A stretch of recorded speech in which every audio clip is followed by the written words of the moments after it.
Hi, Edwin here. It's difficult to maintain control over your classroom, but with these 5 tips, you can surely maintain control over your class. Here is a countdown of top 5 tips you can implement to gain control over a noisy class. Stay seated. I'll be right back.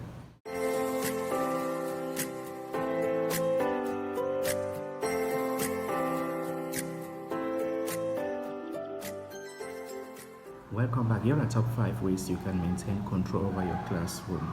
1.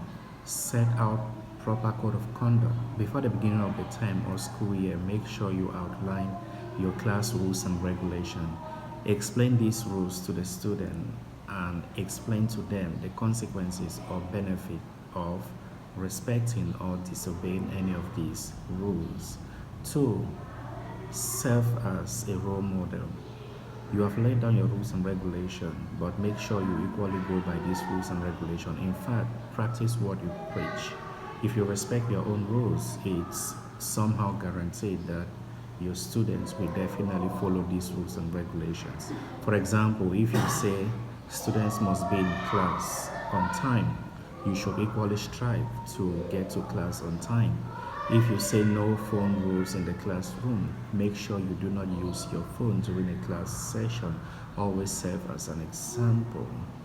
The third point you can implement to maintain control over your classroom is for you to create fun and interactive lessons.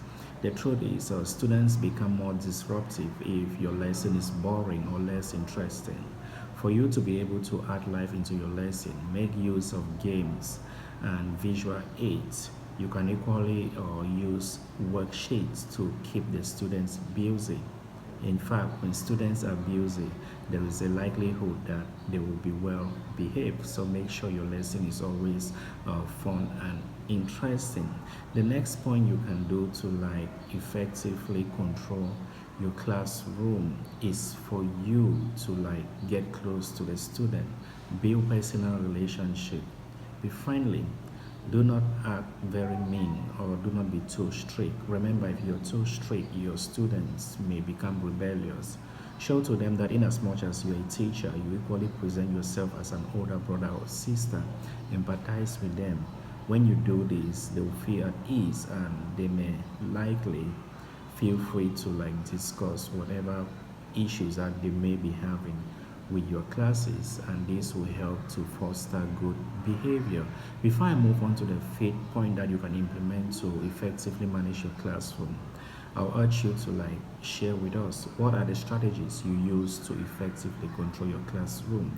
Leave your thoughts in the comment section of this video. And the last point you may want to implement to effectively manage your classroom is for you to address bad behaviors simultaneously. Do not get into the tendency of ignoring bad behavior in the classroom. Don't do that. For example, if you see that a group of students are constantly disrupting the class by talking or playing, make sure you call these students and call their attention to the problem. Address this at once. When you do this, it will help to keep other students in check. And for you to do this, you shouldn't be impolite with the whole process. Instead, try to make it more private. For example, you can invite students into your office and talk to them about something which they are doing that is not right. Always place yourself in their situation. Remember, we're in a culture where saving face is very important. You wouldn't want to get your students embarrassed in the classroom. It doesn't matter if it's a younger student or teenager, please always try to handle these issues more privately. I hope these 5 tips helps you to better handle your classroom. And remember, classroom discipline is a two-way process. It's a give and take situation between you, the teacher, and the student. Respect what you want your students to follow. Respect your own rules, and they will definitely listen to you. I'm not saying all the students will follow what you say or do what you want, but at least majority of the class will definitely respect your rules and regulations if you respect yourself. Thanks for watching. Until then, see you next time. Bye.